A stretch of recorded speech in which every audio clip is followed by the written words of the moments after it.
Hello दोस्तों, कैसे हो आप सभी। उम्मीद करती हूँ आप सभी बहुत ही बढ़िया होंगे। तो आज हम करने वाले हैं अपने कोडिंग डिकोडिंग की सीरीज़ को कंटिन्यू और देखते हैं आज की क्लास में जो क्वेश्चंस है उसको कैसे सॉल्व करना है। हमारे आज की क्लास का पहला क्वेश्चन आपकी स्क्रीन पर आ चुका है। आप इसे सबसे पहले खुद से करें और बाद में वीडियो को देखें और अपने पैटर्न्स को ध्यान में रखें कि कैसे कैसे पैटर्न्स हो रहे हैं सॉल्व करने के।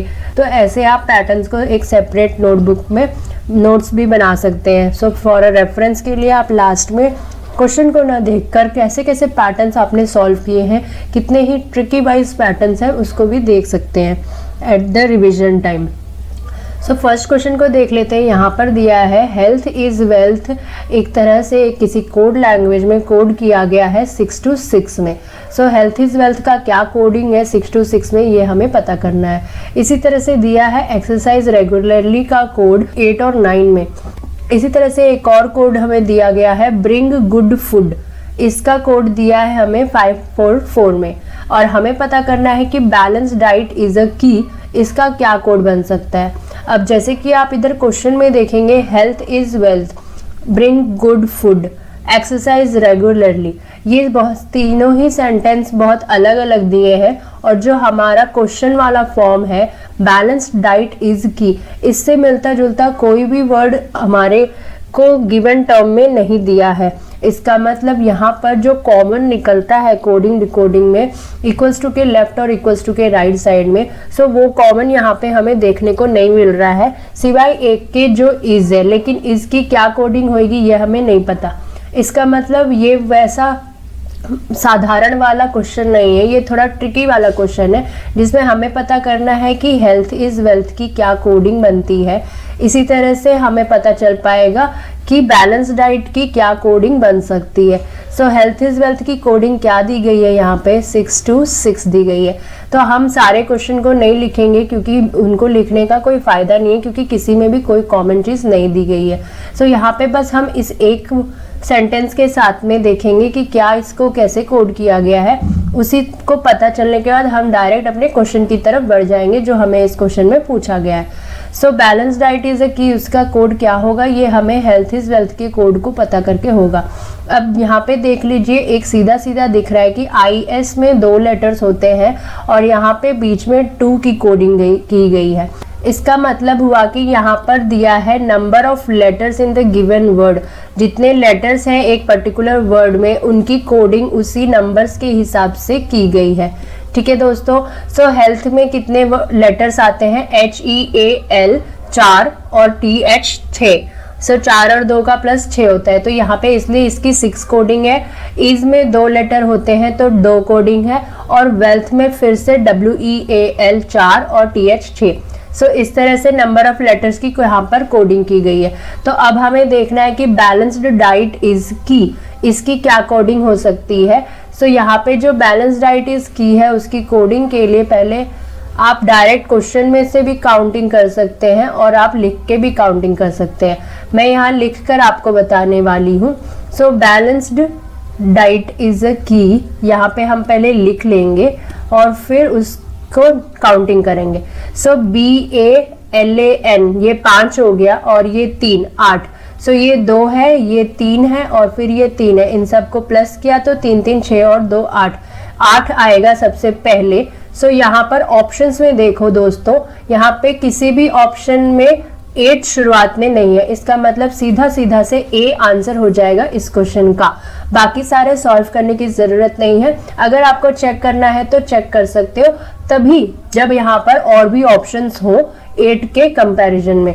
लेकिन यहाँ पर सीधा सीधा दिख रहा है कि फर्स्ट नंबर आपका 8 आना चाहिए और यहाँ पे कोई भी ऑप्शन 8 को कैरी नहीं कर रहा है सिवाय एक के जो A ऑप्शन है। सो सीधा सीधा यही इसका आंसर हो जाएगा और इस तरह से इस क्वेश्चन को हमने सॉल्व कर लिया। तो यहाँ पे कोई भी कॉमन चीज नहीं है, तो सारे क्वेश्चन को लिख के टाइम नहीं खपाना है। एक सेंटेंस को लिया, उसको सॉल्व किया और क्वेश्चन की तरफ बढ़ गए। इसी तरह से होना है बस। ठीक है दोस्तों, चलिए अब बढ़ते हैं नेक्स्ट क्वेश्चन की तरफ। सो इस क्वेश्चन में क्या दिया हुआ है, यहाँ पर बोला है कि 6 to 9 को कोड किया है नमोटे फेक में। सो यहाँ पर हम इसको लिख लेते हैं 6 to 9, इसकी कोडिंग की गई है नमोटे फेक में। नमोटेफिक। इस तरह से इसकी कोडिंग की गई है। दूसरी वाली कोडिंग में भी सेम चीज हमें यहाँ पे टे दिखने को मिल रहा है और तीसरे वाले में हमें कुछ अलग ही चीज दिखने को मिल रहा है। सेकंड वाले का टो है और थर्ड वाले में भी टो है। इसका मतलब यहाँ पर कॉमन वाला जो पैटर्न है वो हमें देखने को मिलेगा, कॉमन हर एक सेंटेंस का आपस में इंटरकनेक्शन। तो यहाँ पे हमें सारे क्वेश्चन को लिखना जरूरी होगा। तो यहाँ पे सेकंड हमें गिवन टर्म दिया है 943 का, जिसको लिखा गया है डंप टो टे, डंप टू टे, ऐसे करके कोडिंग की गई है। इसी तरह से हमें एक और यहाँ पे दिया हुआ है क्या, 748 को कोड किया गया है।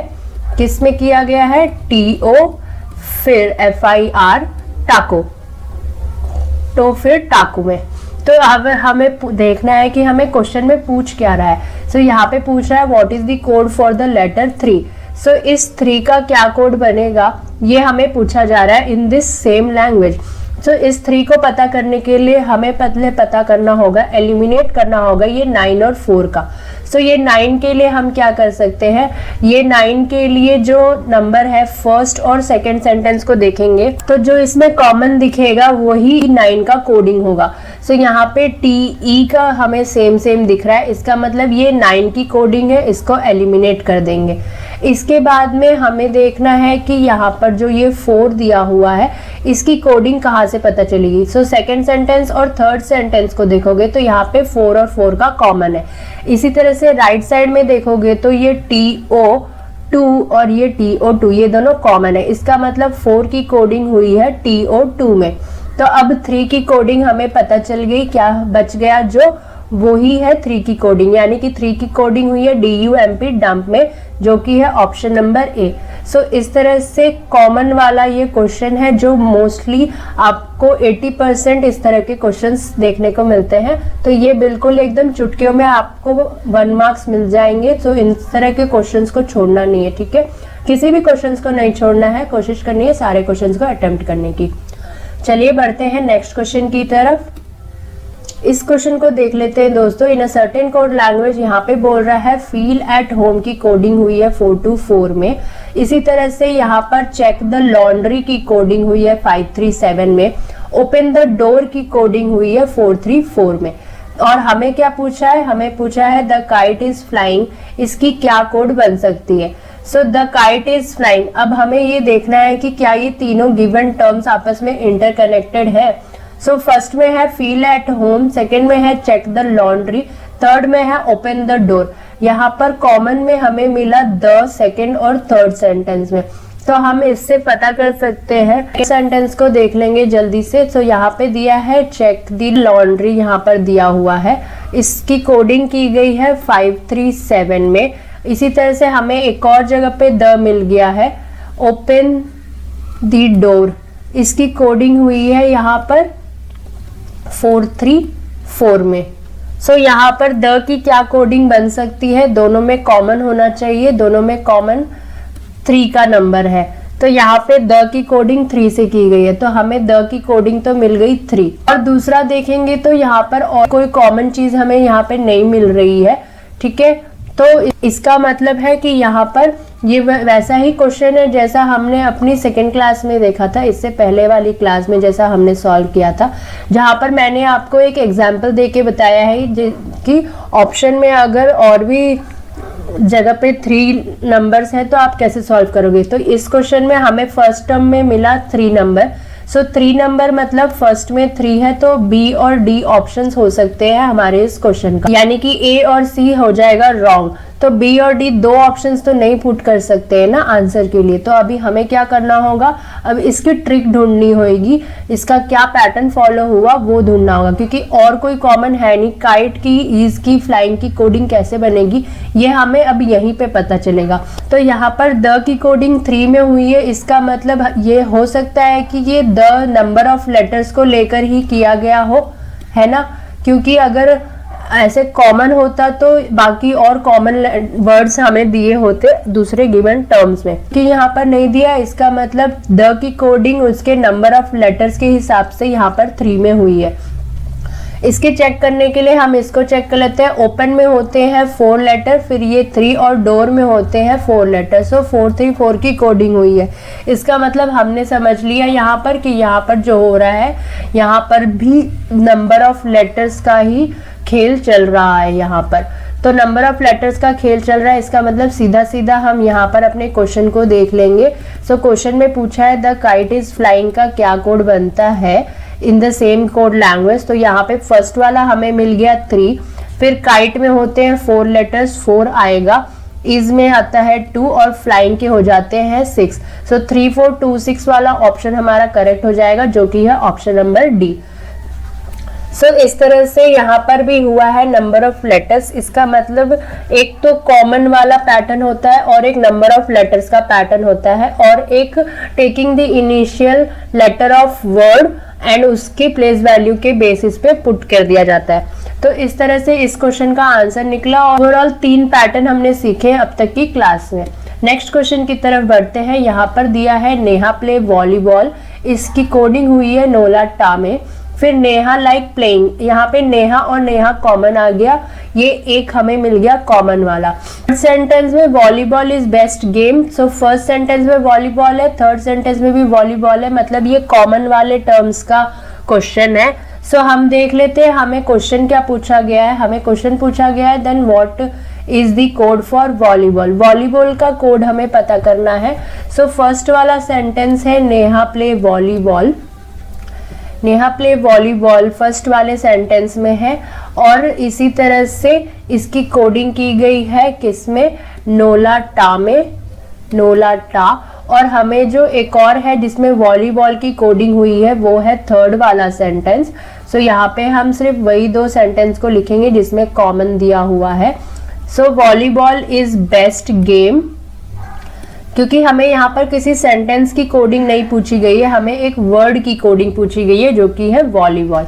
सो वॉलीबॉल की क्या कोडिंग अब यहाँ पे बनती है, सो उसको देख लेंगे। सो यहाँ पे जो थर्ड सेंटेंस है उसकी कोडिंग हुई है XUNOBACU, इस तरह से कोडिंग हुई है।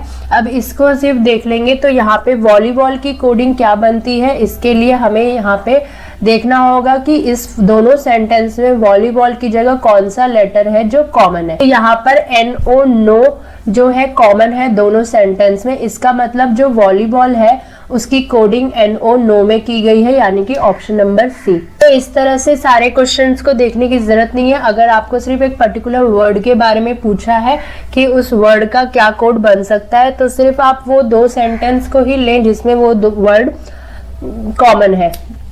तो जिसमें भी वो वर्ड कॉमन है उसी वर्ड को आपको सिर्फ सेलेक्ट करके जल्दी से पता करना है कि उसकी क्या कोडिंग बनती है। सेंटेंस वाले के लिए आपको सारे सेंटेंस को देखना पड़ता है, सारे गिवन टर्म को, क्योंकि वहां पर हमें पता करना होता है कि उस पूरे सेंटेंस की क्या कोडिंग होती है। उसके लिए हमें एलिमिनेशन वर्क करना पड़ता है। बढ़ते हैं नेक्स्ट क्वेश्चन की तरफ। सो अगला क्वेश्चन भी आ गया आपकी स्क्रीन पर। जितना ज्यादा हो सके खुद से क्वेश्चन को सॉल्व करें। तो यहाँ पर दिया हुआ है in a certain code language complete the drawing की कोड की गई है 837 में। डू नॉट लीव अर्ली, यहाँ पे 2 डिफरेंट सेंटेंस देखने को मिल रहा है। वी नीड ब्रेक भी तीसरा सेंटेंस भी डिफरेंट है। इसका मतलब इसमें कोई कॉमन चीजें नहीं आने वाली हैं। तो या तो ये नंबर ऑफ लेटर्स हो सकता है या इनिशियल लेटर का प्लेस वैल्यू हो सकता है। सो यहाँ पर देख लेते हैं क्या दिया गया है। तो यहाँ पर जो सबसे इजी वाला दिख रहा है सेकेंड सेंटेंस, यहाँ पे DO का कोड, यहाँ पे जो वर्ड्स दिए गए हैं इनके नंबर ऑफ लेटर्स को देखो तो DO का 2 बनता है, नॉट में 3 आता है, लीव का 5 होता है, अर्ली का 5 होता है। तो 2 3 5 5 की कोडिंग यहाँ पर की गई है। इट्स नथिंग बट यहाँ पर जो कोडिंग की गई है वो उसके नंबर ऑफ लेटर्स के बेस्ड पर की गई है। तो हमें पता करना है kindly stand straight. Kindly stand straight की क्या कोडिंग बन सकती है, तो काइंडली में होते हैं 3 and 3 6 लेटर्स। उसके बाद आता है स्टैंड, स्टैंड में होते हैं 5 लेटर्स। तो हमें यहाँ पर 6 का इनिशियल स्टार्टिंग में जो नंबर है वो इकलौता ही देखने को मिल रहा है, जो कि है ऑप्शन नंबर बी में। सो इस तरह से आप बहुत ही जल्दी इस तरह के क्वेश्चंस को सॉल्व कर सकते हैं। सो यहाँ पर कुछ नहीं हुआ है, सिर्फ number of letters in a given word दिया गया है। कितने अक्षर हैं दिए हुए शब्द में उसके जो नंबर बनता है उसी से इसकी कोडिंग की गई है। सो इस तरह से हमें मिल गया इस क्वेश्चन का आंसर बड़ी जल्दी से। तो इस तरह से हमने सीखे 3 बहुत ही अच्छे पैटर्न्स इस पूरे क्वेश्चन को सॉल्व करने के लिए। आगे भी देखेंगे और कितने अलग अलग पैटर्न्स हमें देखने को मिल सकते हैं इस पूरे कोडिंग डिकोडिंग क्वेश्चन में। सो ज्यादा से ज्यादा क्वेश्चन खुद से सॉल्व करना है और पैटर्न्स को ध्यान में रखना है। चाहिए तो नोट कर लीजिए पैटर्न्स को। अब हमारी मुलाकात होगी अगली क्लास में कुछ और बेहतर प्रश्नों के साथ। तब तक के लिए जय हिंद, जय भारत, बाय बाय दोस्तों।